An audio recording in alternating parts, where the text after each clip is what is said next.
दुनिया भर में पुरुष जो हैं वो बे औलाद हैं। अब सिर्फ मेडिकल रिसर्च का विषय नहीं रहा, बल्कि ये गजब का सामाजिक और सांस्कृतिक सिरदर्द बन गया है।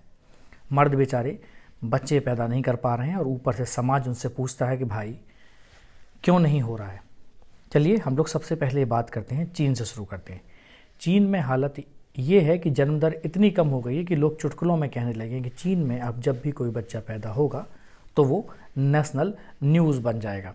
वहाँ की सरकार बच्चों के नाम पर रीलॉन्च ऑफ चाइनीज़ फैमिली का सोच रही है, मतलब एक ऐसी पॉलिसीज़ लाने का सोच रही है जिसमें लोग ज़्यादा बच्चे पैदा कर सकें। अगर लैटिन अमेरिका की बात करें तो वहाँ पर भी ऐसे ही हालात हैं। वहाँ के लोग वैसे भी बड़े रोमांटिक माने जाते हैं, लेकिन आंकड़े तो कुछ और ही कहानी सुना रहे हैं। जैसे लोग मिलते तो हैं लेकिन आउटपुट नहीं आ रहा है। और अगर आप बात करें ईस्टर्न एशिया की तो वहाँ हर तीसरा मर्द कह रहा है कि यार ये अब मुझसे नहीं होगा। ब्रिटेन की हालत कुछ बेहतर है, लेकिन वहाँ पर भी अगर 18% मर्दों की कहानी वही है कि बे औलादी वाली। अगर हम लोग मिडिल ईस्ट की बात करें और नॉर्थ अफ्रीका की बात करें तो वहाँ पर भी जो बर्थ रेट है उसका ग्राफ इतना गिर रहा है कि लगता है कि बच्चों का लोकप्रियता का चार्ट डाउन हो गया। मुख्य सवाल ये है कि आखिर ऐसा हो क्यों रहा है। अगर आप ऐसा क्यों हो रहा है और इनके कारणों की खोज करने की बात कर रहे हैं तो सीधा सा मतलब है कि जो सबसे बड़ा मुद्दा है वो है लाइफ स्टाइल।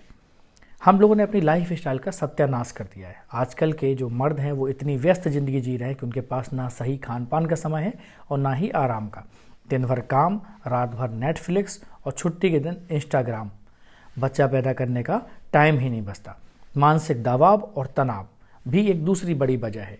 अब मर्द बेचारे घर की EMI, बॉस की डांट और समाज के तानों के बीच इतना उलझ चुके हैं कि फर्टिलिटी का ग्राफ निरंतर गिरता जा रहा है। जो तीसरा बड़ा कारण है वो है बढ़ता हुआ प्रदूषण और ज़िंदगी की गिरती हुई क्वालिटी। हवा, पानी और खान पान इतना मिलावटी हो गया है कि हेल्दी बच्चा पैदा करने की संभावनाएं अब धुएं में गायब हो रही हैं। तो चौथा बड़ा इंपॉर्टेंट कारण है बच्चा पैदा करने का घटता क्रेज। मतलब अगर बच्चा पैदा करेंगे तो बच्चा संभालेगा कौन? ये सवाल अब हर जगह पूछा जा रहा है। लोगों को लगता है कि बच्चे से अच्छा है एक कुत्ता पाल लो, जो सच भी है क्योंकि वो कम खर्चीला और कम झंझट वाला है। ऐसी सोच अभी अफ्रीकन कंट्रीज़ में देखने को मिल रही है, यूरोप में देखने को मिल रही है। एक कारण जो सबसे बड़ा कारण माना जा रहा है कि मेडिकल कारण। मेडिकल रिसर्च बता रही है कि अब पुरुषों में स्पर्म काउंट घट रहा है और इसके पीछे कई कारण हैं, जैसे अनहेल्दी डाइट, स्मोकिंग और मोबाइल का रेडिएशन। नतीजा क्या हो रहा है? इन सभी चीज़ों का, इन पांचों फैक्टर्स का अगर नतीजा है तो दो है, दुनिया भर में जन्म दर का चार्ट नीचे गिर रहा है। कुछ देशों में तो सरकारें पैकेज देने लगी हैं कि 2 बच्चे पैदा करो और बोनस लो। लेकिन सवाल ये है कि जब मर्दों में औलाद पैदा करने की क्षमता ही घट रही है तो भाई ये स्कीम वगैरह क्या काम करेंगी? तो भाई कुल मिलाकर हाल ये है कि जो पुरुष हैं वो बेचारे बच्चा पैदा करने के मामले में परफॉर्मेंस का प्रेशर झेल रहे हैं और समाज इससे निपटने के लिए नए नए आइडियाज़ आजमा रहा है। लेकिन जब तक लोग अपनी लाइफ स्टाइल नहीं बदलेंगे तब तक ये प्रॉब्लम हल होती नहीं दिखती। चलिए हम लोग बात करते हैं कि कई सारे लोगों हैं जिनमें से एक महिला है, अभी वो कुछ ही समय पहले ब्रेकअप से उभरती है। तो उन्होंने सोचा अरे भाई माँ बनना मेरे बस का नहीं है, और फिर उन्होंने नेबर मदर्स नाम का एक संगठन बना डाला।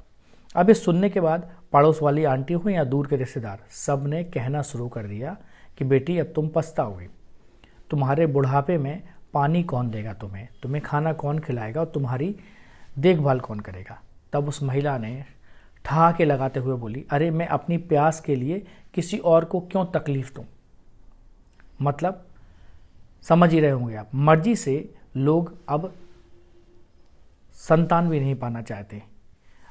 अगर उस महिला की बात करें तो चलो उसकी अपनी पसंद है, लेकिन बहुत से लोग ऐसे हैं जो बच्चे चाहते हैं पर तकदीर नाम की चीज़ उनके प्लान में अड़ंगा डाल देती है। डॉक्टर लोग इसे सोशल इनफर्टिलिटी कहते हैं, यानी समाज और हालात के चलते बच्चा पैदा करने का सपना अधूरा रह जा रहा। मतलब उनकी इस तरह के हालात नहीं हैं या समाज में उस तरह की कंडीशंस नहीं है। उस कारण क्या है? सबसे बड़ा मर्दों की आमदनी और संतानहीनता का भी एक बहुत बड़ा कनेक्शन है। अभी हाल ही में एक शोध में बड़ा ही दिलचस्प आंकड़ा सामने आया, जहाँ पता चला कि कम आमदनी वाले पुरुषों में बे औलादी की दर 78% है। अब इन मर्दों की हालत ऐसी है कि बच्चे तो क्या, गिफ्ट लाने तक के पैसे नहीं होते। दूसरी तरफ ज़्यादा कमाई वाले मर्द बड़े आराम से बाप बन जाते हैं। उनका आंकड़ा मात्र 11% था। लगता है यहाँ बच्चे या बच्चों पैदा करने के लिए प्यार से ज़्यादा पैसे की ज़रूरत होती है। आइए एक आपको कहानी सुनाते हैं, एक फेमस व्यक्ति की कहानी। मान लीजिए वो व्यक्ति है रमन। रमन की कहानी सुनते हैं। बेचारे ने बाप बनने का सपना देखा, लेकिन सपने तो उसके सपने ही रह गए। 30 की उम्र तक उसको लगा कि उसके जीवन का एक ही मकसद है, बच्चे पैदा करना।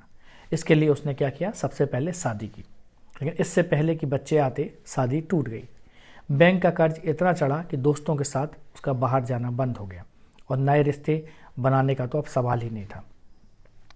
तो जब दोस्त माँ बाप बनते गए तो रमन अकेला पड़ता गया। उसकी हालत ऐसी हो गई कि सालगिरह के कार्ड और बच्चों के तोहफे देखकर उसके अंदर हीन भावनाएं आ गईं। अरे भाई, मेरे तो बच्चे ही नहीं हैं और ये सब क्यों खरीदूं? क्योंकि वो देख रहा था कि उसके दोस्त भी अब माँ बाप बन रहे थे, उनके भी बच्चे पैदा हो रहे थे, लेकिन उसके नहीं।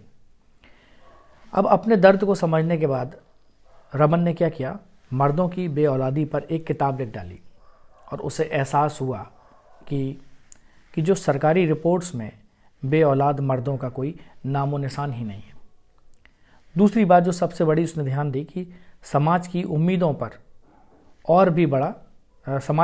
मर्दों पर और भी बड़ा बोझ बन जाती हैं। तो तीसरी सबसे बड़ी बात उसने गौर की कि रिश्ते, पैसा और सही समय का कॉकटेल ना मिले तो बच्चे का सपना अधूरा रह जाता है। अब इसमें जो सच्चाई निकल कर आई वो ये है कि आखिर में जो उसने महसूस किया वो यह था कि समाज केवल महिलाओं की मां ना बनने की कहानियों पर ध्यान देता है। मर्द बेचारे क्या सोचते हैं, इससे किसी को कोई फर्क नहीं पड़ता। अब यही सोचकर रमन ने कहा कि चलिए मर्दों की कहानी भी बताई जाए। तो कहानी का सार ये है कि चाहे पीछे जो मैंने महिला बताई थी जो अपनी मर्जी से मां नहीं बनी, या फिर रमन जैसे लोग जो फादर तो बनना चाहते थे पर बन नहीं सके, दुनिया में हर कहानी अपने साथ थोड़ा दर्द, थोड़ा संघर्ष और ढेर सारे ड्रामा साथ लेकर आती है। आइए हम लोग बात करते हैं, जैसे मैंने पहले भी कहा था, सोशल इनफर्टिलिटी। सोशल इनफर्टिलिटी का मतलब समझिए, बच्चा पैदा करना तो दूर, सही पार्टनर तक नहीं मिल रहा है, और अगर पार्टनर मिल भी जाए तो जेब कहती है कि भाई बच्चे पालना अब मेरे बस का नहीं है। चलिए आपको एक यूरोप के एक बड़े देश की कहानी सुनाता हूँ।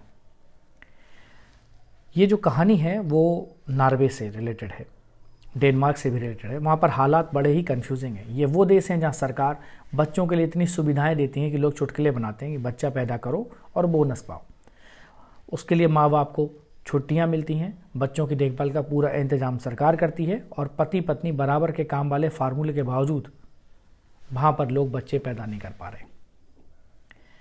तो भाई वहाँ पर अब क्या दिक्कत आ रही है? इतनी सुविधाएं अगर सरकार दे रही है उसके बाद, तो भाई दिक्कत ये है कि लोग शादी और बच्चे को अब लाइफ के मस्ट डू टास्क की लिस्ट में नहीं गिनते। उनके अनुसार आजकल के लोग सोचते हैं कि पहले पूरी लाइफ जी लो और अगर टाइम बचा तो सोचेंगे कि बच्चे भी कर लें। तो फिलहाल ये कंडीशन यूरोप के उन देशों में जो अपने आप को विकसित देशों की कैटेगरी में रख रहे हैं। अमीर और गरीब का भी बहुत बड़ा कनेक्शन था, मैंने आपको बात की। तो यूरोप के ये वो देश, वहाँ पर अमीर महिलाएं सोचती हैं बच्चा, अरे भाई ये मेरे कैरियर और लाइफ स्टाइल में फिट नहीं बैठता।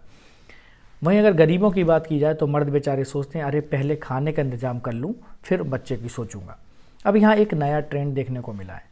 पहले गरीब घरों में 18 की उम्र आते ही लोग शादी करके बच्चे कर लेते थे, लेकिन आजकल भाई कह रहे हैं कि भाई पढ़ाई भी रह गई, नौकरी भी नहीं मिली और शादी, अरे अभी शादी तो रहने दो। तो कहने का मतलब है ये एक प्रकार से देखा जाए तो सिलेक्शन इफेक्ट का भी चक्कर आता है जो सबसे दिलचस्प पार्ट है। सिलेक्शन इफेक्ट मतलब महिलाएं जब पार्टनर चुनती हैं तो उन्हें अपनी ही सोशल क्लास का या उससे ऊपर का आदमी चाहिए। यानी भाई अगर तुम मेरे स्टैंडर्ड पर खरे नहीं उतरे तो मेरे बच्चों के पिता बनने का ख्वाब छोड़ दो। अब बेचारे गरीब मर्द यहाँ पर भी आउट ऑफ सिलेबस क्वेश्चन हो जाते हैं। तो ये जो कहानी है वो बड़ी ही दिलचस्प है।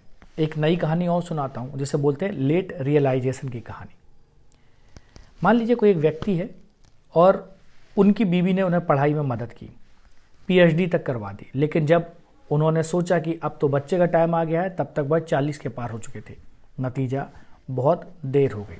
एजुकेशन और दी मेटिंग गैप भी एक बहुत बड़ा ट्रेंड है, जो एक नया ट्रेंड उभर के आया है। दुनिया के 70% देशों में औरतें पढ़ाई के मामलों में मर्दों से आगे निकल रही हैं। सामाजिक जो विशेषज्ञ हैं वो इसे दी मेटिंग गैप कहते हैं।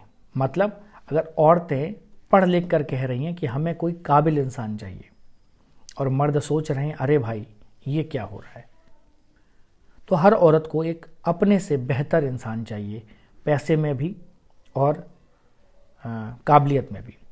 तो कुल मिलाकर हाल ये है कि बच्चे पैदा करना आजकल के लोगों के लिए एक सिर्फ करने वाला काम नहीं रह गया है। गरीब मर्दों की जेबें खाली हैं, अमीर महिलाएं अपनी लाइफ स्टाइल में बिजी हैं और समाज शादी बच्चों को ऑप्शनल मान चुका है। अब देखना ये है कि दुनिया में ये जो बेऔलादी का ये कन्फ्यूज़न है कहाँ जाकर थमता है। वो अधिकतर देशों में जो पुरुषों का जो रिप्रोडक्शन हेल्थ है उसका हिसाब किताब तो जैसे किसी ने रखा ही नहीं है। बच्चे पैदा होने पर सिर्फ माँ की हेल्थ पर फोकस किया जाता है, मतलब पिता का काम सिर्फ प्रोड्यूसर बनकर रह गया। लेकिन अगर नॉर्डिक देश देखें, नॉर्डिक देशों में जहाँ डेटा का बड़ा शौक है वहाँ माँ बाप दोनों का रिकॉर्ड रखा जाता है।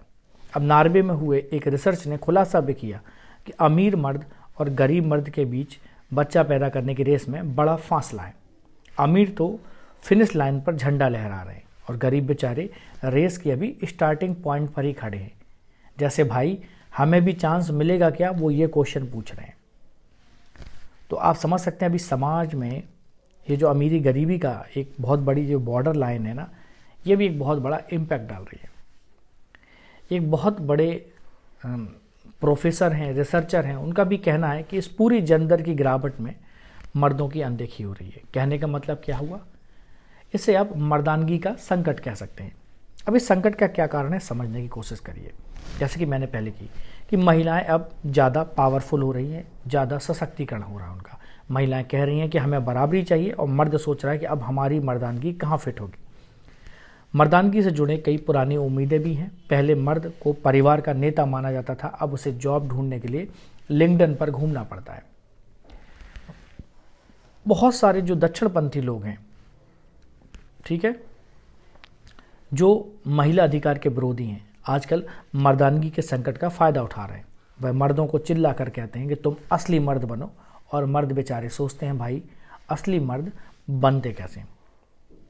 इसी बीच मेटिंग गैप यानी पार्टनर ढूंढने का अंतर भी बढ़ रहा है, क्योंकि महिलाओं को पढ़े लिखे, स्मार्ट और इंटेलिजेंट पुरुष चाहिए। और बेचारे जो मेल हैं, जो पुरुष हैं, वो क्या कहते हैं, अरे भाई अब ये सब हमारे बस का नहीं है। तो कहने का मतलब है कि जो कम पढ़े लिखे लोग हैं और जो गरीब भी हैं उनकी हालत और भी ख़राब है, क्योंकि जो टेक्नोलॉजिकल डेवलपमेंट हो रहा है ना, इस डेवलपमेंट ने उनकी नौकरियां छीन ली हैं। साथ ही साथ हमारी लाइफ स्टाइल भी ख़राब हो रही है, ड्रग्स का इस्तेमाल बढ़ रहा है, अकेले रहने वाले मर्दों की सेहत दिन ब दिन गिरती जा रही है और शादीशुदा मर्दों की हेल्थ बेहतर रहती है। तो अब डॉक्टर्स एक नया नुस्खा दे रहे हैं, अगर हेल्दी रहना है तो जल्दी से अपनी वाइफ ढूंढ लो, मतलब बीवी ढूंढ लो। लेकिन गरीब मर्द सोच रहे हैं हेल्थ और बीवी दोनों का खर्चा उठाएं क्या। तो भाई नतीजा क्या निकलता है, नतीजा निकलता भाई तो मर्दानगी का संकट असली है। गरीब मर्द शादी नहीं कर पा रहे, अमीर मर्द कैरियर में बिजी हैं और महिलाएं सोच रही हैं कि हमें इससे बेहतर चाहिए। तो अब सवाल ये है कि इस जन्म दर के ड्रामे का क्लाइमैक्स क्या होगा। जवाब शायद वही है, डेटा संभालो, मर्दों को भी गिनती में लाओ और हेल्थ को सीरियसली लो। इसका सॉल्यूशन क्या है, तो भाई समस्या जितनी गंभीर दिख रही है उसका हल उतना ही कॉमिक है, क्योंकि स्ट्रॉप और हेडली कहते हैं कि जब तक पुरुषों के रिप्रोडक्शन हेल्थ पर चर्चा नहीं होगी तो यह जन्म दर का ड्रामा ऐसे ही चलता रहेगा। मतलब समझिए सिंपल सा, मर्दों को केवल साइड हीरो बना दिया गया है और फिल्म का पूरा फोकस महिलाओं पर है।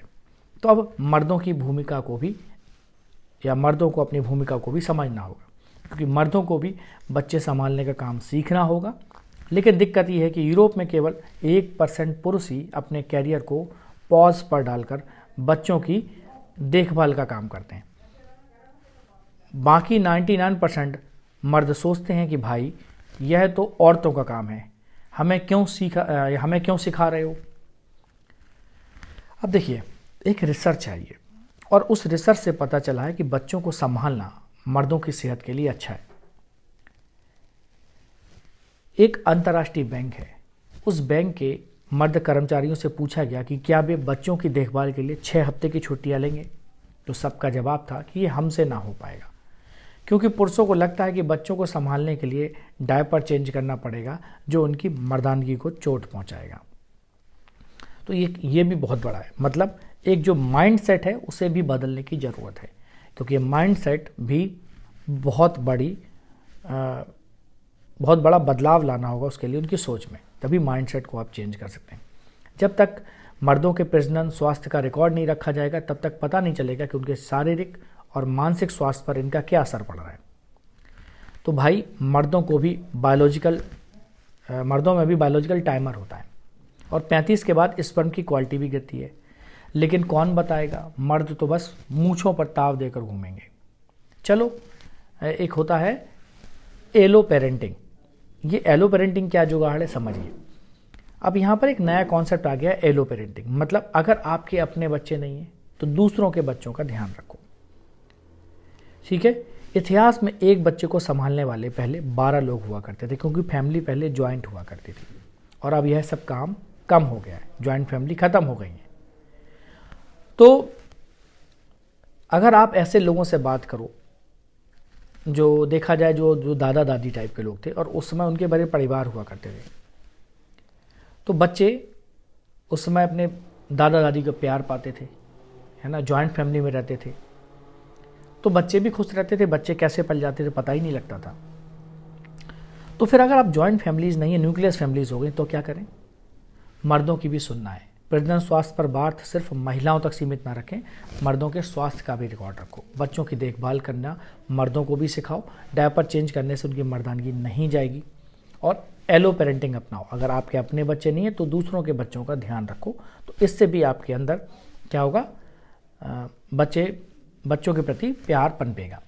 भाई हल सीधा है, मर्दों को बच्चा पैदा करने की मशीन नहीं, बल्कि एक कंप्लीट पैकेज बनाना पड़ेगा, या उनको बनना पड़ेगा। उन्हें बच्चे संभालने से डरना नहीं चाहिए, और अगर खुद के बच्चे नहीं है तो दूसरों के बच्चों में दादा, चाचा या अंकल बनकर खुश रहो। आखिर दुनिया चलाने के लिए सबका साथ जरूरी है। तो उम्मीद करता हूँ कि बहुत ही संवेदनशील मुद्दा था, और अगर ये आपको पसंद आया हो तो इस चैनल को लाइक, शेयर और सब्सक्राइब करना ना भूलें, और बने रहिए इसी तरह के और भी वीडियोस के लिए हमारे साथ। नमस्कार, जय हिंद।